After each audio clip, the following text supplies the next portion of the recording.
농촌 교회에 있는 목사로서 오늘 교사들을 보면서 얼마나 부러웠는지, 우리 교회 아이들이 몇몇 아이들이 있는데 이들을 가르칠 수 있는 교사가 없어요. 근데 오늘 서 계시는 분들 를 보니까 한 12명? 더 되죠? 12명보다 교사들이 더 많죠? 예. 한 명만 좀 떼주면, 우리 교회가 아이들을 좀 잘 좀 이렇게 케어할 수 있을 것 같은데 한 명이 없어요. 농촌 교회의 현실이 얼마나 척박한지 아마 여러분 얼마나 여기 이 교사들이 이렇게 있다는 게 복이 되는지 우리 성도님들 교사들을 위해서 많이 기도해 주십시오.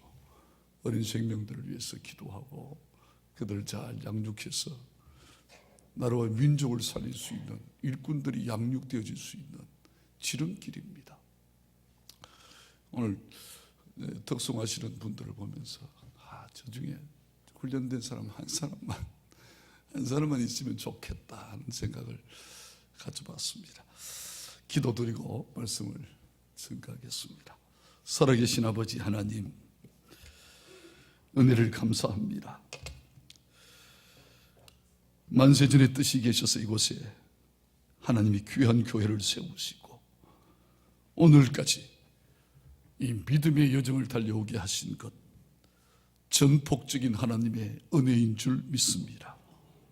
아버지, 특별히 오늘 교사 헌신 예배를 통해서 주님께 영광을 돌려드립니다. 이 교사들이 정말로 헌신된 마음으로 충성하고 헌신해서 하나님 나라에 귀히 쓰임받을 수 있는 결단의 시간이 될 수 있도록 은혜 베풀어 주옵소서. 전하는 자나 듣는 자가 피차에 은혜 받는 복된 시간 되게 하옵소서. 감사하옵고 예수님 이름으로 기도드리옵나이다. 아멘.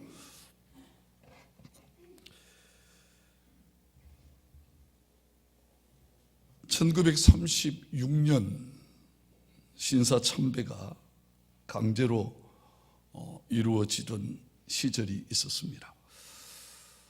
당시 기독교인들을 중심으로 신사참배 반대 운동이 극렬하게 일어나고 있었습니다. 한국의 예루살렘이라고 불리던 평양 산정현 교회 주기철 목사님이 바로 그 중심에 서 계셨습니다. 그는 이미 2번의 옥고를 치르고 산정현 교회 강단에 다시 섰습니다. 그리고 그는 그곳에서 이렇게 말씀을 선포했습니다. 제가 그때 주기철 목사님이 말씀을 전가하셨던 부분을 그대로 한번 옮겨보겠습니다. 전 주님 아닌 것 절대 경배하지 않을 겁니다. 설령 내 목숨을 가져간다 할지라도 전 경배하지 않을 겁니다.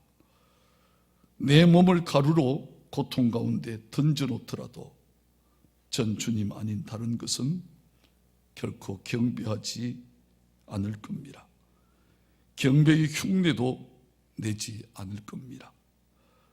어떤 이는 나에게 왜 뻔한 일로 목숨을 거느냐고 말을 합니다. 또 다른 이는 가족 생각을 않고 자기의 의지만을 주장한다고 말합니다. 한 친구는 우리가 진심으로 한 것이 아니니 그건 주님 앞에 문제될 것이 없다고 합니다. 이제는 적절히 타협하라고 먼 훗날을 기약해서 한 걸음 물러서야고 말합니다. 하지만 우리 예수님은 날 위해 십자가 지고 그 고통 당하셨는데 나 어찌 죽음이 무섭다고 주님을 모른 채 하겠습니까? 소나무는 죽기 전에 찍어야 푸른 것이고 백합화는 시들기 전에 떨어져야 향기롭습니다. 이 몸도 시들기 전에 주님 제단에 드려지기를 바랄 뿐입니다. 주기철 목사님의 주를 향한 일사각오는 한마디로 단호했습니다. 다시 감옥에서 독립투쟁의 영웅처럼 떠받들어지고 있던 주기철 목사님을 일본 경찰은 견제하기 위해서 일본인 경찰들을 통해서 그에게 목사직을 그만두면 사면해 줄 테니 목사직을 그만두라고 종용했습니다.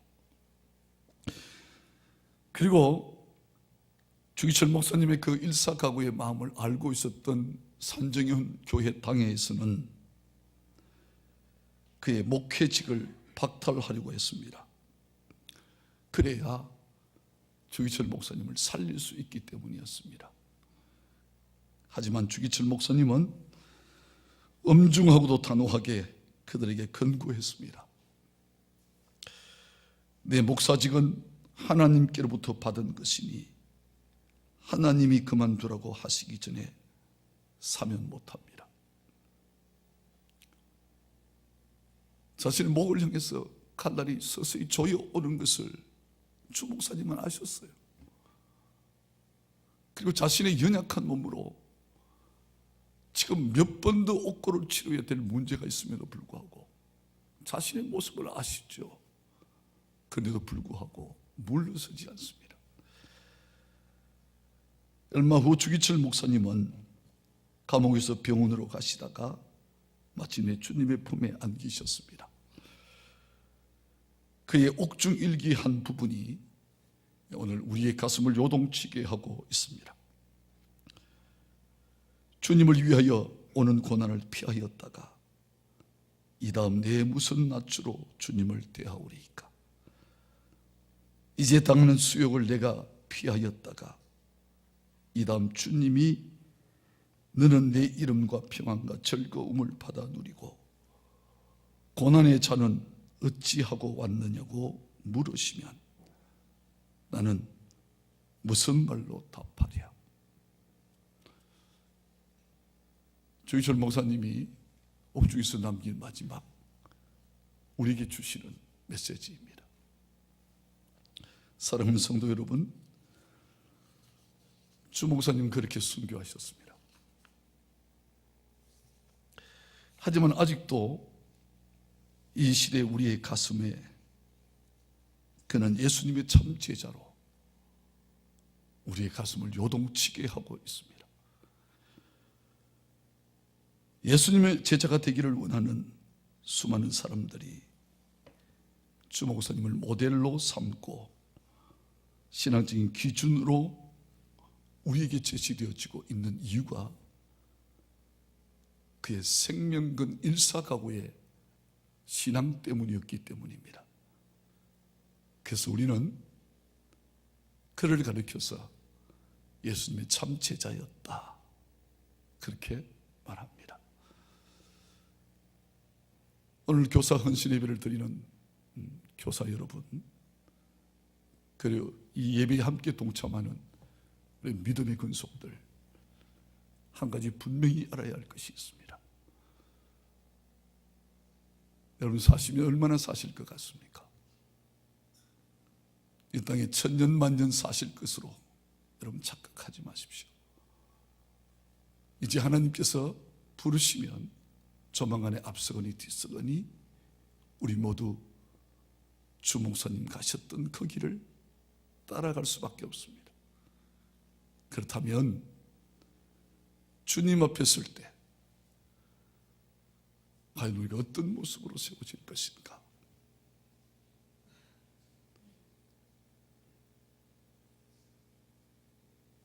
뭐하고 왔느냐?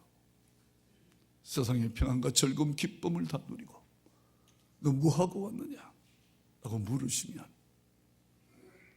주 목사님이 두렵고 떨리게 생각했던 그 메시지가 우리에게 들려지면 과연 여러분 무엇이라고 주님께 말할 수 있겠습니까?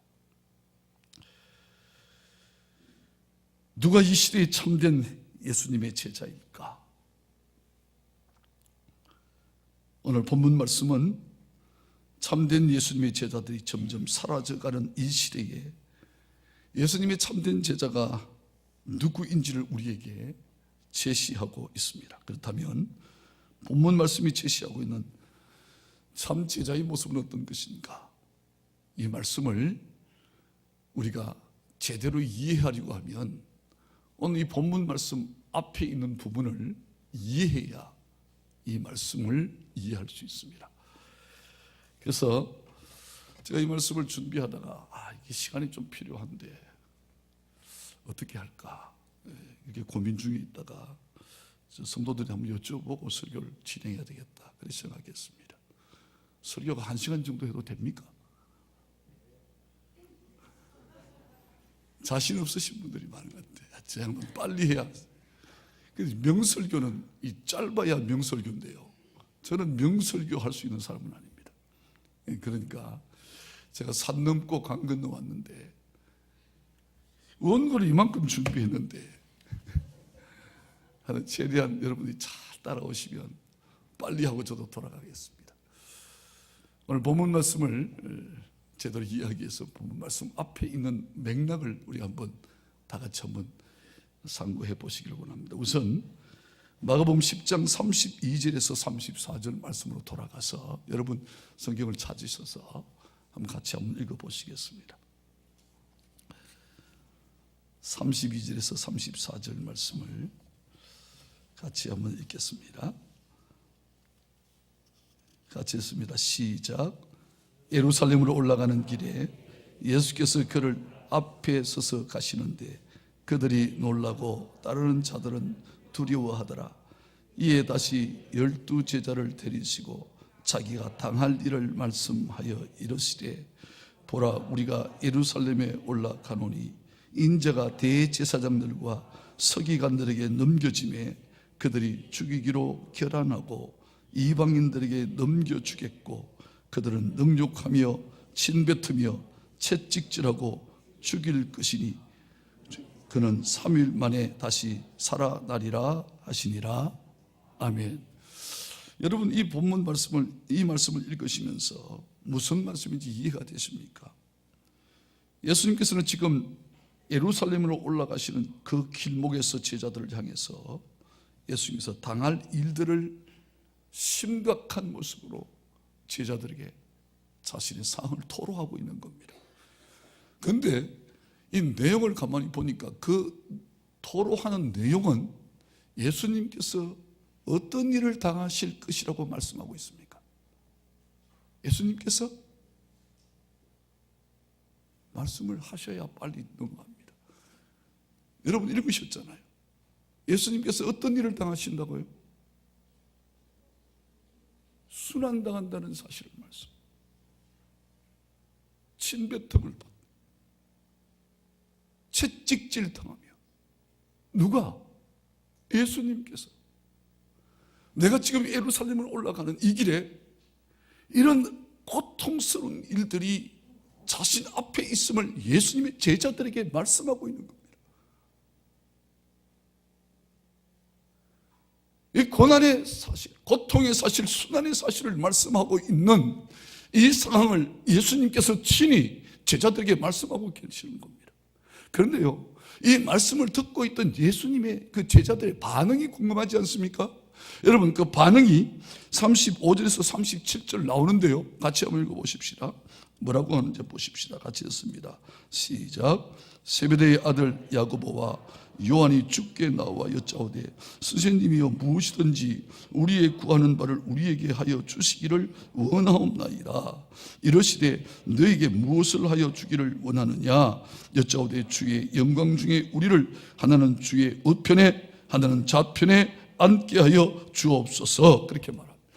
여러분 이 지금 예수님께서 순환의 사실을 예수님의 제자들에게 말씀해 주시고 있는 상황 속에 예수님의 제자들의 반응은 어떤 모습으로 나타나고 있습니까? 예수님의 제자들의 반응은 이 극단적으로 예수님의 그 두 제자가 나타나서 말하기를 하나는 주의 우편에 하나는 좌편에 앉게 해달라고 말합니다. 이건 쉽게 말하면 이런 것이죠. 예수님께서 지금 예루살렘에 올라가는 그 길은 금이 환영하시는 길로 예수님의 제자들은 착각하고 있는 겁니다. 금방 순환의 사실을 말씀하고 있음에도 불구하고, 그리고 착각하고 있었기에 그들은 예수님 올라가서 이스라엘 예루살렘에 들어가면 그 안에 있는 오합지도를 썰어버리고 왕으로 등극하시고, 왕으로 등극하시면 하나는 어디에? 좌편에, 하나는 우편에, 즉 다시 말하면 영의정 자리, 좌의정 자리 한 자씩 달라고 하는 거예요. 지금 예수님께서 말씀하시는 순환의 사실에 대한 인식이 예수님의 제자들에게는 전혀 없었다 그 말입니다. 이게 예수님의 제자들의 모습이었어요. 이 두 제자는 눈치가 빨라서 재빨리 자신의 자리를 깨차고 들어섰는데, 그럼 나머지 10제자는 무엇 했을까요? 나머지 10제자 반응은 어떻게 나타나요? 41절 한번 보십시다. 41절 같이 읽겠습니다. 시작. 10제자가 듣고 야고보와 요한에 대하여 분이 여기거늘. 여러분, 여기 왜 이 사람에 대해서 분이 여겼을까요?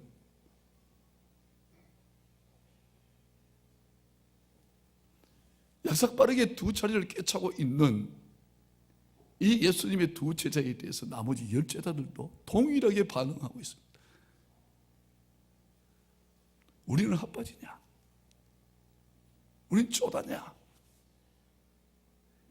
너랑 나랑 같이 살게 해왔고 오늘 여기까지 왔는데 너 둘만 영의적 좌의정 하면 우리는 뭐냐? 왜 그래서 우습게 여기냐? 정치권에서 사용하는 언어가 난무합니다. 예수님의 제자들 가운데.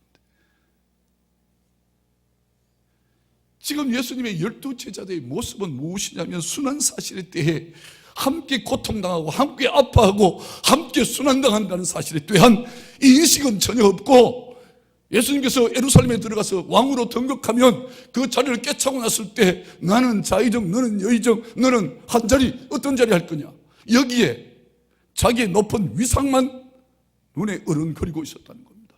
혈안이 되어 있어요. 예수님의 순환과는 전혀 동떨어진 인식을 가지고 이 제자들이 예수님을 따르고 있었다는 사실입니다. 사랑하는 성도 여러분, 보기는 보지만요, 상황을 인식하지 못하는 사람을 우리는 영적 소경이라 말합니다. 오늘 보는데요, 현상을 보기는 봅니다. 현상을 보는데 내 앞에 펼쳐진 현상이 도대체 무엇을 의미하는지 그 의미를 모르면 이건 이 사람의 영적 소경이에요.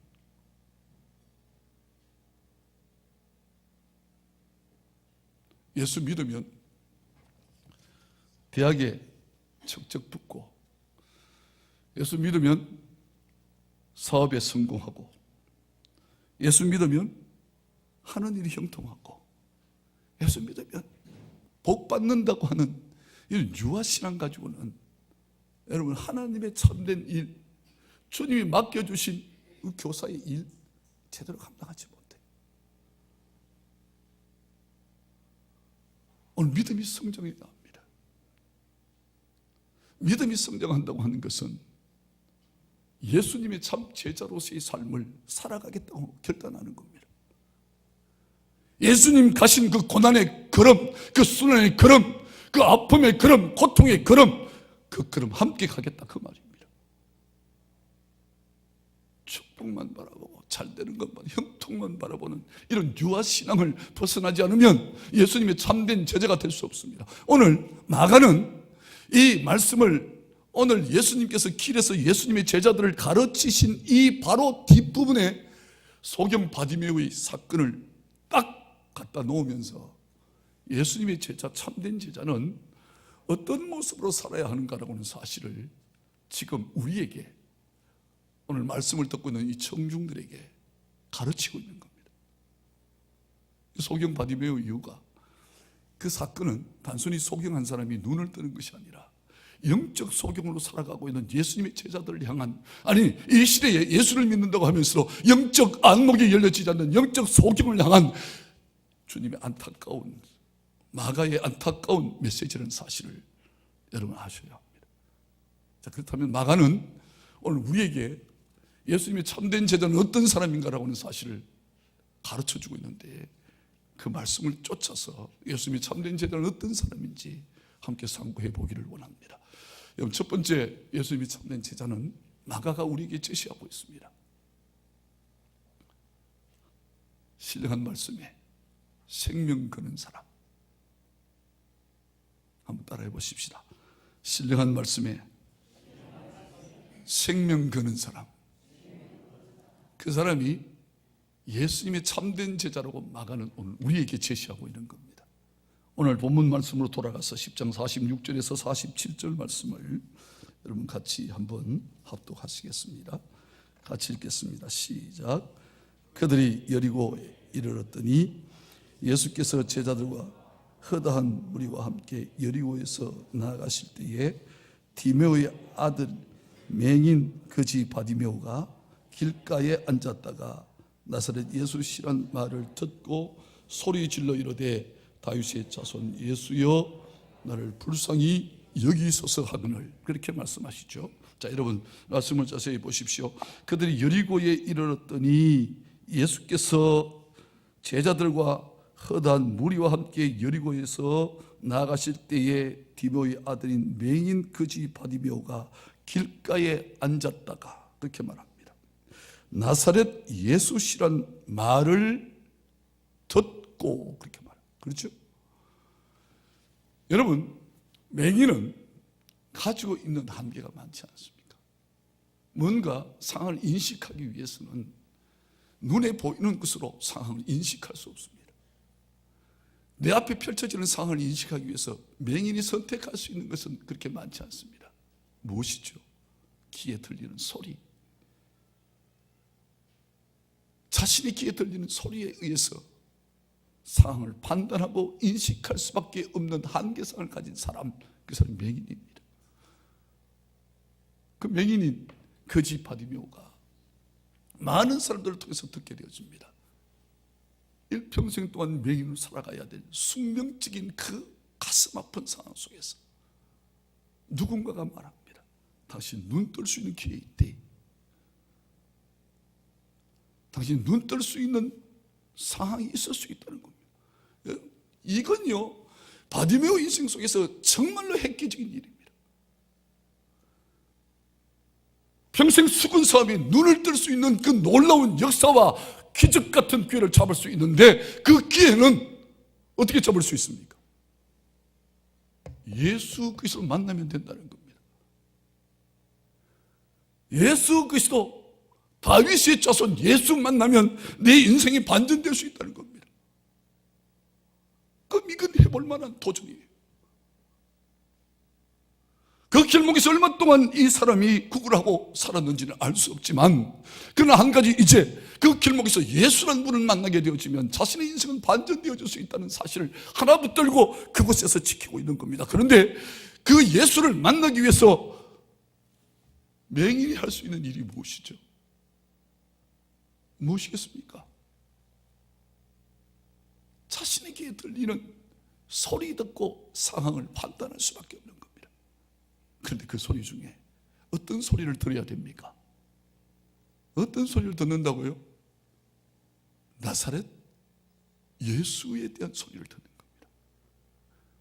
나사렛 예수를 만나기 위해서 나사렛 예수시라는 소리를 듣고 그는 반응해야 합니다. 자, 그렇다면 나사렛 예수시라는 소리를 듣기 위해서 이 맹인이 선택할 수 있는 게 뭘까요? 첫째는요, 듣지 말아야 할 소리를 듣지 말아야 됩니다. 듣지 말아야 됩니다. 듣지 말아야 될 소리를 듣지 말아야 된다는 이야기가 무슨 말이죠? 이 집사 소리 들으면 안 돼요. 예? 이 집사님 소리 들으면 안 된다고요. 이 집사님이 계시면 가슴이 철렁 내려앉는다. 김 집사님 소리 들으면 안 돼요. 김 집사님도 가슴이 철렁하죠. 조 집사님 소리 들으면돼요. 조 집사님 계세요? 이 말은 무슨 말이냐 하면, 이 집사님은 누구냐 하면요, 이 집 저 집 다니면서 이 소리 저 소리 옮기고 다니는 분이 이 집사예요. 그럼 김 집사는 누구일까요? 남은 떡 줄 생각도 하지 않는데 뭐부터 마시는 사람? 김치국부터 마시는 사람. 이 사람 김 집사예요. 조 집사님은 누구일 것 같아요? 예? 조 집사님은 목사님이 주옥 같은 설교를 해도요, 앉으면 뭐 한다? 예? 다 아시네. 이 세 사람만 회개 잘하면요, 교회는 부흥됩니다. 왜 이 집사 소리 들어요? 왜 김 집사 소리 듣습니까? 왜 정신없는 조 집사 소리를 들어요? 성도는, 예수님의 제자는 누구의 소리를 들어야 됩니까? 나사렛 예수라는 소리를 들어야 됩니다. 하나님의 말씀 듣는 일에 생명 걸어야 될 줄로 믿습니다. 여러분, 우리 인생은 그렇게 길지 않습니다. 여러분 생각하는 만큼 그렇게 긴 게 아니에요. 잠시 왔다 가는 안개 같은 인생, 그 인생 속에 살아계시는 하나님, 전능하시는 하나님, 나를 구원하시는 하나님, 나를 위해서 십자가에 못 박혀 돌아가신 그 주님의 말씀 듣는 일에 시간과 마음과 뜻을 다해도 여러분 부족해요. 그런데 왜 엉뚱한 소리를 듣고 신경을 빼앗겨버립니까? 오늘 이 맹인 바디메오는 다른 모든 소리를 끊었습니다. 그리고 오직 예수 그리스도라는 소리를 듣기 위해서 생명 걸었습니다. 왜요? 내 인생이 바뀌어질 수 있는 유일한 기회는 예수님 내 속에 오셔서 내 인생을 바꾸어 주셔야 합니다. 예수님 나의 인생을 변화시켜 주셔야 한다는 사실을 알고 있었기에 그는 다른 소리 다 끊었습니다. 사랑하는 성도 여러분, 교사 헌신 드리는 교사 여러분, 말씀에 집중할 수 있기를 주님 이름으로 축복합니다. 말씀 듣는 일에 실패하면 인생이 실패합니다.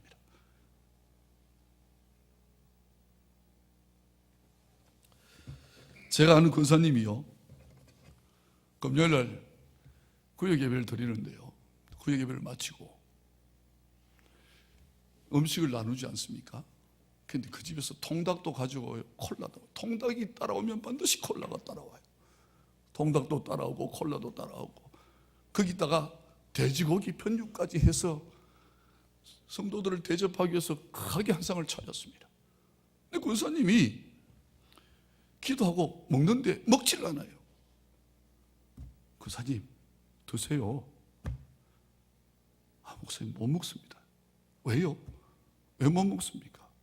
드세요. 이렇게 성의를 다해서 차렸는데 잡사주는 게 도와주는 겁니다.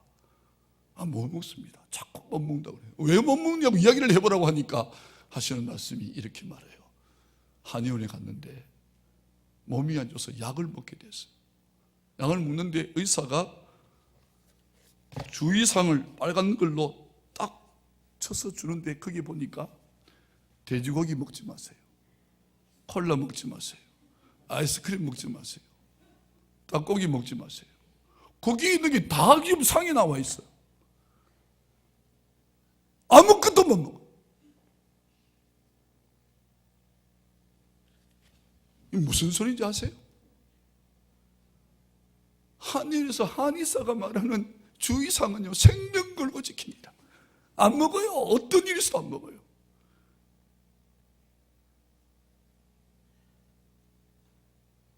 그런데 성도로서 행해야 될 의무사항을 주신 하나님의 말씀, 11조 하라는 말씀 들으면 우습게 해요.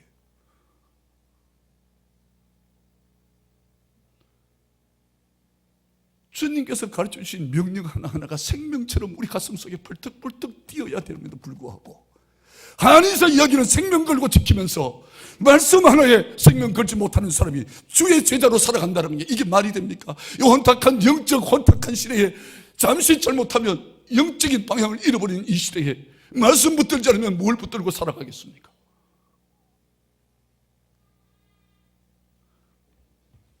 오늘 헌신을 드리는 우리 교사들, 그리고 이 성도 여러분, 하나님의 말씀 붙든 일에 남은 여생 생명 걸 수 있기를 주님 이름으로 축복합니다.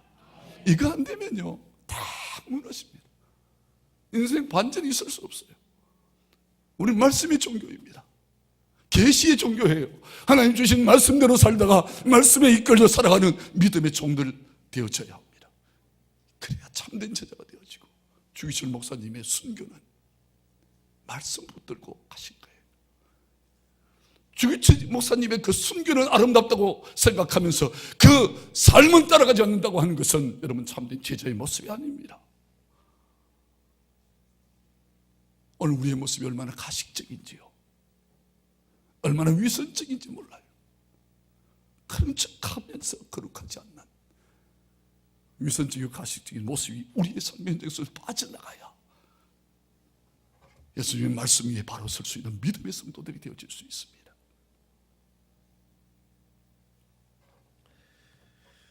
신정시대에서 왕정시대로 넘어가는 길목에 두 사람 극명하게 대비되어지는 두 사람이 있습니다.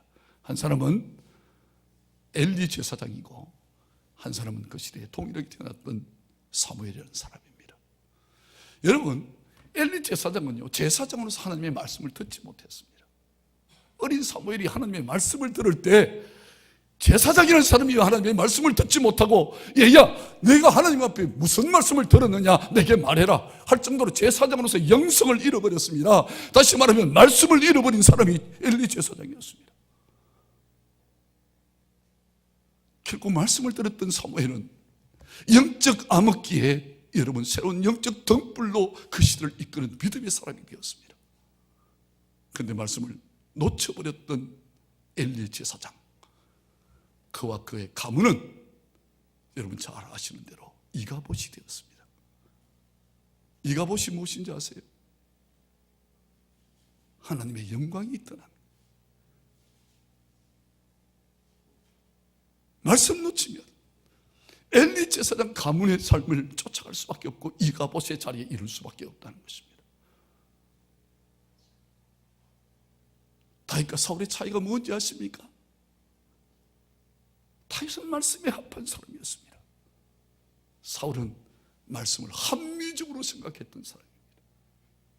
결국 그 삶은 사울의 왕 삼은 것을 후회할 정도로 하나님께서 가슴 아프게 생각할 만큼 비극적인 삶의 현장 속에 엘리 제사장 가문과 똑같은 길을 그 자손들과 함께 걸어갔던 우리 성경의 비극적인 역사를 보고 있습니다.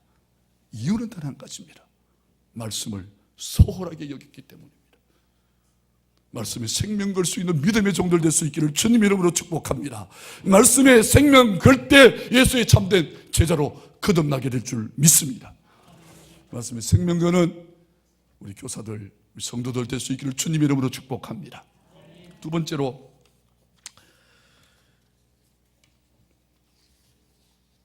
예수님이 참된 제자는요 자신의 존재 인식을 확실히 한 사람입니다. 다시 말하면 정체성이 확립되었다, 그렇게 말씀드릴 수 있습니다. 여러분, 오늘 말씀 속에요 47절 48절 말씀을 다시 한번 같이 한번 합독해 보실까요? 47절 48절 같이 읽습니다. 시작. 나사렛 예수시란 말을 듣고 소리 질러 이르되 다윗의 자손 예수여 나를 불쌍히 여기소서 하거늘 많은 사람이 꾸짖어 잠잠하라. 그가 더욱 크게 소리 질러 이르되 다윗의 자손이여 나를 어떻게 해요? 불쌍히 여겨달라, 그렇게 말합니다. 여러분, 이 바디메오가 예수님을 만나야 된다는 사실을 알고 예수란 소리를 듣는 일을 생명 걸었습니다. 그리고 예수란 소리를 듣고 그가 예수 앞에 나아갈 때 그는 예수님 앞에 자신을 어떻게 소개하고 있습니까? 나를 불쌍히 여겨달라고 말합니다. 여러분 자신을 생각해 볼 때 여러분 어떤 사람이라고 생각이 되어지십니까? 괜찮은 사람이라고 생각되어지세요? 멋있는 사람이라고 생각되어지십니까? 우리가 십자가 앞에 설 때, 주님 앞에 설 때, 우리 모두는 억만지악 가운데서 구속해 주신 주님의 그 사랑과 그 은혜를 망각해서는 안 됩니다. 그 은혜를 생각할 때마다 주님 나를 불쌍히 여겨달라고 자신의 존재에 대한 인식이 명확해야 합니다. 언제 사울이 무너진지 아십니까? 자신의 존재가 불쌍하지 않다고 생각하는 순간부터 무너지기 시작합니다. 언제 하나님을 떠나게 되어지는지 아십니까? 자신의 존재가 하나님 앞에 설 때 불쌍히 여김받아야 될 존재라는 사실을 망각하는 순간부터 하나님과 멀어지기 시작합니다. 우리 모두는 주님 앞에 불쌍히 여김받아야 될 존재임을 날마다 인식하며 순간순간마다 인식하며 살아가야 합니다. 이걸 잊어버리면 하나님 앞에 고개 들 수밖에 없습니다. 저는 수많은 목회자들, 정말 잘 나가는 목사님들, 그분들 순간적으로 넘어지는 것을 많이 보아왔습니다. 넘어지는 결정적 이유가 무엇인지 아세요? 자신의 존재에 대한 인식이 부족했다는 겁니다. 자신이 정말로 주님 앞에 설 때마다 불쌍히 여김받아야 될 존재라는 사실, 긍휼히 여김받아야 될 존재라는 사실을 인식하는 사람은 결단코 그렇게 살지 못합니다.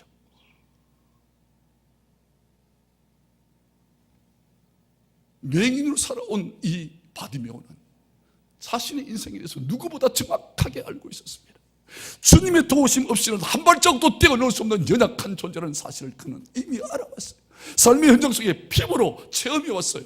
그래서 그는 주님이라는 그 소리 앞에 자신의 존재를, 무력한 존재를 쏟아놓고 고백하는 겁니다. 하나님, 주님의 도우심 없이는, 나사렛 예수의 도움 없이는 한 발자국도 내 인생은 변화될 수 없다는 사실을 인식하고 그 주님 앞에 자신이 불쌍히 여김받을 존재라고 고백하는 겁니다.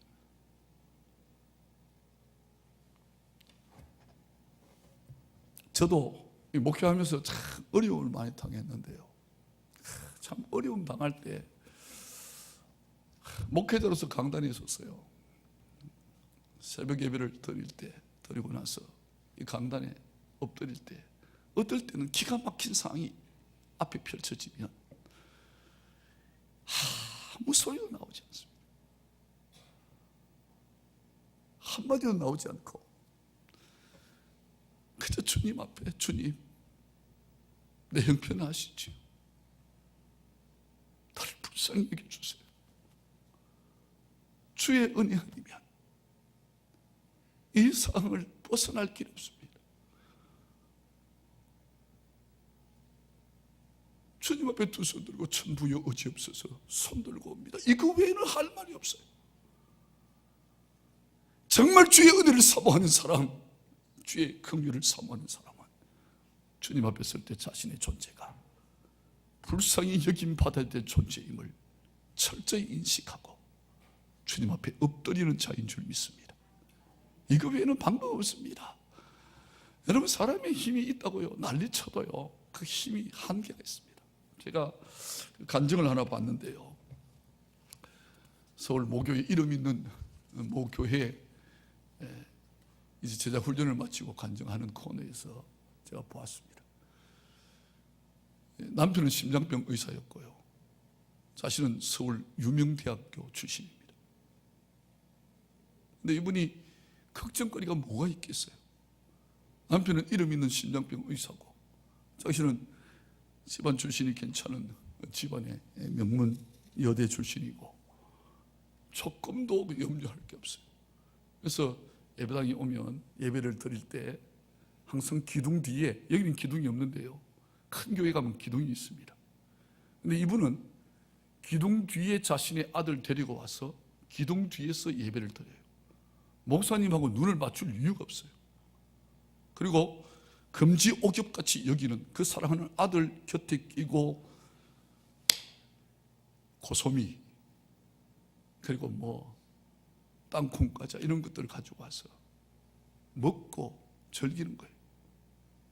그리고 시간 있으면 그 핸드백에 있는 손톱 청소기 끄집어내서 손톱 청소하는 거예요.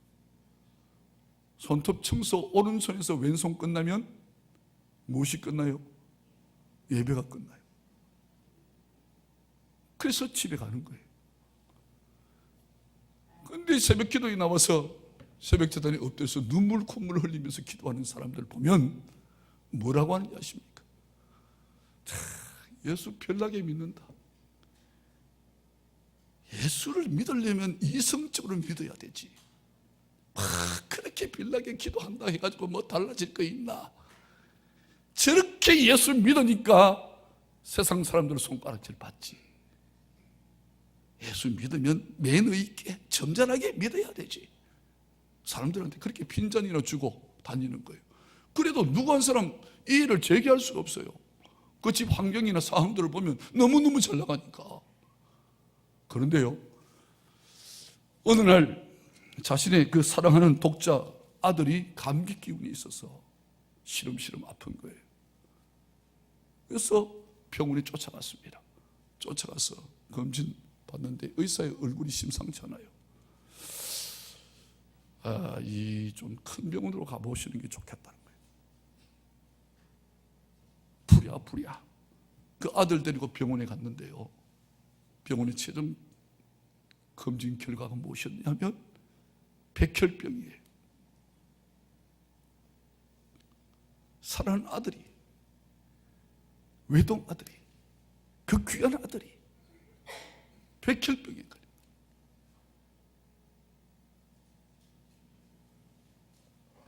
이분이요, 그때부터 달라지기 시작합니다.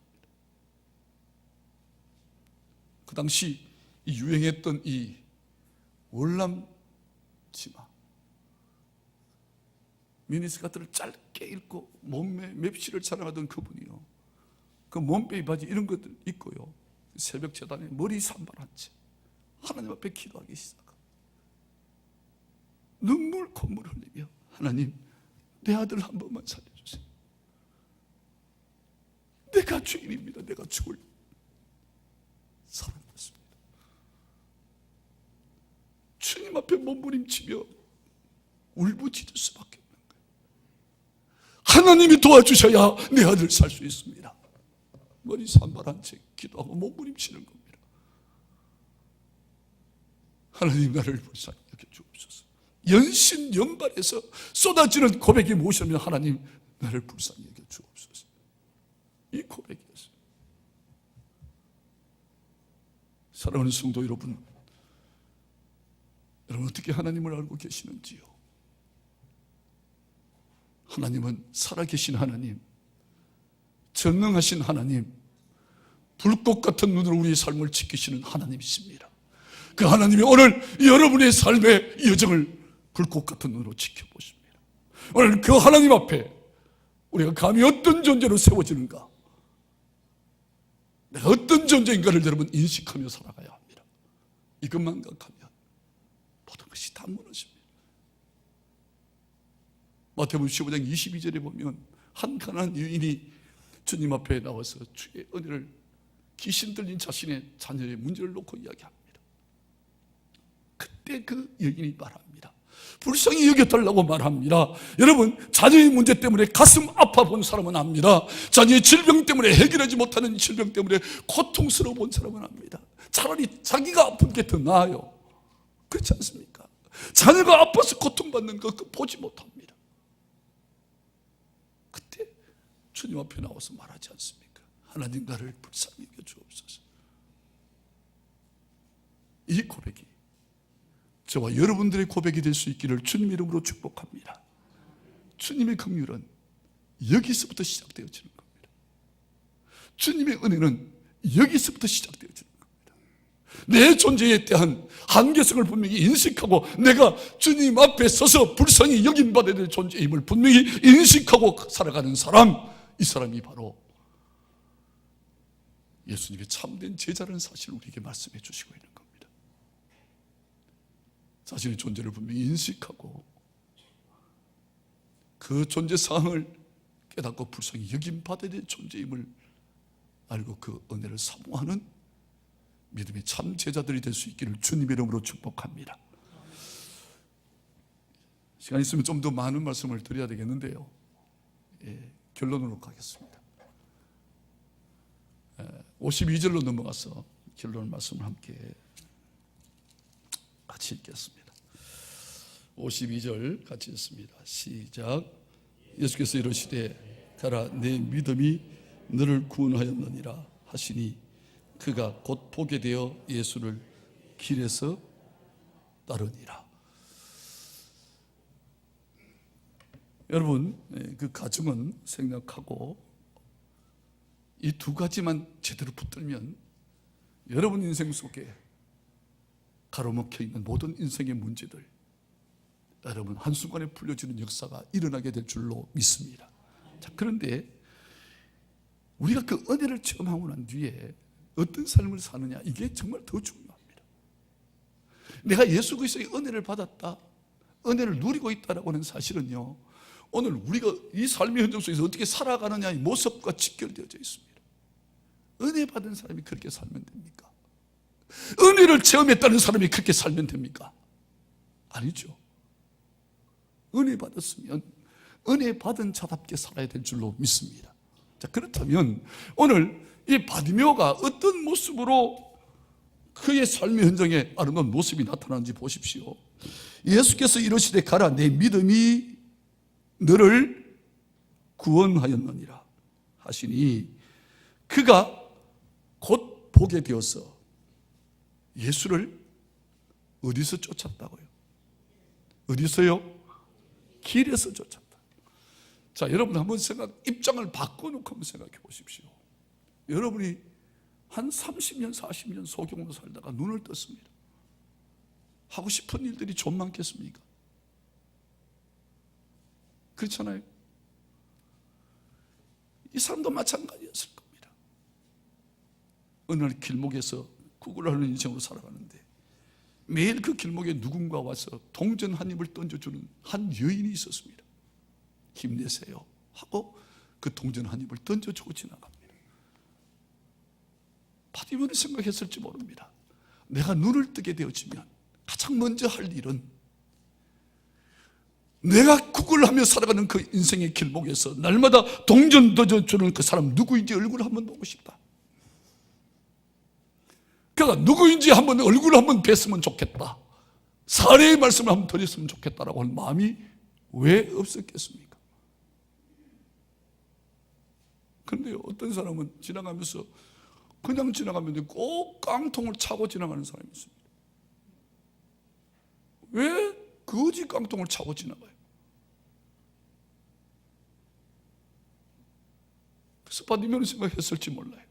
내가 눈 뜨면 그 인간 어떻게 생겼는데 한번 반드시 본다.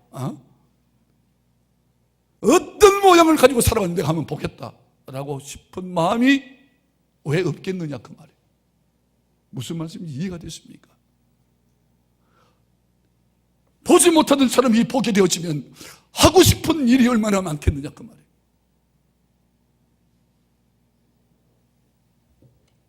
예수님의 참된 제자는요, 삶의 우선순위가 확정된 사람입니다. 여러분 믿으십니까? 한번 따라해 보십시다. 예수님의 참된 제자는 삶의 우선순위가 확정된 자이다. 여러분 삶의 우선순위가 어디에 집중해 있느냐 보면 그 사람의 신앙의 현 주소를 파악할 수 있습니다. 여러분 잘 아시는 대로 김기동 목사라는 분이 계시는데요, 고구마 전도 하시는 분이에요. 아시죠? 이분이 이 고구마 전도 왕이 된 건 어느 날 갑자기 된 게 아니고요, 참 어려움을 많이 당했습니다. 근데 그 아내가 대단했어요. 주일마다 교회 가자고 많이 근고하지 않습니까? 근데도요, 요 핑계대고 안 가고 저 핑계대고 안 가는 거예요. 그날도요, 주일날 교회 가기로 분명히 자신의 아내하고 약속하고 이제 교회 방향으로 차를 몰고 가다가 방향을 갑자기 틀어서 무단 유턴하게 되죠. 그 무단 유턴하다가 저쪽에서 내려오는 상대방 차선에서 내려오는 차와 전면 충돌을 하고 극적인 역사를 체험하게 되어지죠. 이건 아내하고 분명히 교회 가기로 약속해놓고 교회 가지 않고 어디로 취했습니까? 자기는 마음속에 이미 자신의 아내하고 약속하지만 나는 어디 간다? 놀러 간다. 결국은 결정적으로 그 속에서 자신의 아내가 다치고 자신의 자녀들이 다치는 그 인생에서 두 손 두 발 들고 결국은 하나님의 사람으로 바뀌어졌는데, 여러분 아시다시피 그가 그렇게 바뀌어지게 된 결정적 원인은 가치관이 바뀌어지지 않은 거예요. 그런데 예수 그리스도로 말미암아 그의 인생이 바뀌어지고 그가 삶의 우선순위가 확정되어지고 난 뒤에 그 인생이 바뀌어지기 시작합니다. 복음 전도 왕이 된 거예요. 예수 그리스도가 그 속에 찾아와서 그 인생을 점령하고 장악할 때 그의 삶의 우선순위가 바뀌어진 겁니다. 세상을 향해 쫓아가던 자가 이제는 주님을 위해서 살아가는 복음 전도 왕이 되어졌다는 사실입니다. 바뀌어지는 거예요. 간혹 예수 믿는 사람들 중에 미아리 고기를 찾는 사람이 있습니다. 미아리 고기가 여러분 무엇하는지 아십니까? 대한민국에 점을 가장 많이 보는 동네 그 동네. 그런데 그 중에 25%가 예수 믿는 사람이라. 점 보는 사람들이 이야기해요. 결혼한대요. 결혼한 이 두 분 장로님 가정에서 결혼하면서 자녀를 결혼하면서 뭘 보냐면 길 잃을 선택합니다. 이게 말이 됩니까?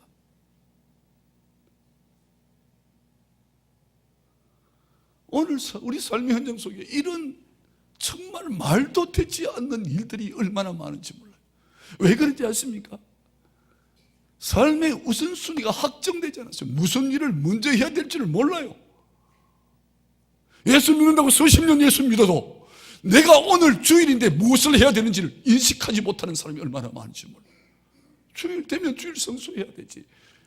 이른 아침부터 모든 초점이 하나님의 예배하는 일에 맞추어져야 하는데 이거 제쳐놓고 다른 일 쫓아갑니다. 예수님이 참된 제자는 주님이 기뻐하시는 일에 길에서 쫓아가는 자입니다. 집으로 가지 않았어요. 부모와 상의하지 않았습니다. 예수님 붙들고 쫓아가는 일이 그 삶의 최우선순위로 확정되어진 기적을 체험한 사람, 은혜를 체험한 사람, 주님과 교통이 이루어진 사람에게 나타나는 공통적인 현상입니다. 저는 오늘 우리 동명교회 모든 성도들 그리고 헌신을 드린 교사들이 삶의 우선순위가 확정되어져서 이제는 그 어떤 것보다도 제1순위의 예수 그리스도가 여러분 삶에 자리할 수 있기를 주님의 이름으로 축복합니다. 이게 되어져요. 이게 안 되면요 다 무너집니다. 여러분 잘 아시는 대로 바울은 예수 그리스도를 만나고 난 뒤에 자신의 삶의 우선순위가 바뀌어졌습니다. 지금까지 자신이 가져왔던 모든 것들을 무엇으로 여겼다고 말합니까? 배설물이 뭐죠? 경상도 말로 하면 뭐죠? 예? 똥으로 여겼다는 거예요. 지금까지 자신이 가지고 왔던 그 모든 삶의 가치관은 이게 중요한 게 아니고 가장 중요한 것은 내 안에 그리스도가 발견되게 하려 함이라. 예수 그리스도 만난 것이 내 인생의 가장 무엇이었고 중요한 것이었고 가장 1순위였기에 그는 모든 것을 다 버리고 이제부터 예수 위하여 살겠다고 그는 다짐하고 그 1순위에 예수 그리스도를 올려놓으셨습니다.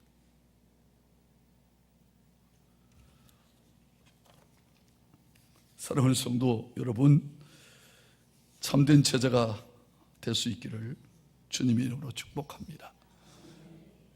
삶의 우선순위가 확정되어지고 하나님이 기뻐하시는 일들을 쫓아갈 때 예수님이 참된 제자가 되어짐으로 말미암아 여러분 사역이 바뀌어집니다. 지금까지 살아왔던 모든 사역들이 획기적인 변화가 일어나게 될 것입니다. 그리고 주님의 역사가 여러분과 함께 하심으로 말미암아 여러분의 삶의 그 족적 하나하나에 아름다운 예수 그리스도의 향기가 드러나게 될 것입니다. 참된 제자로서, 교사로서 사명 잘 감당하시다가 주님 앞에 설 때 우리 주님께서 내 정말로 아름다운 믿음의 삶을 살다가 온 그 아름다운 제자구나, 내가 많은 것으로 내가 채워주리라, 그 약속하시는 주님의 그 축복의 메시지를 들을 수 있는 우리 모든 예수님 그리스도의 참된 제자가 될 수 있기를 주님의 이름으로 축복합니다. 기도드리겠습니다.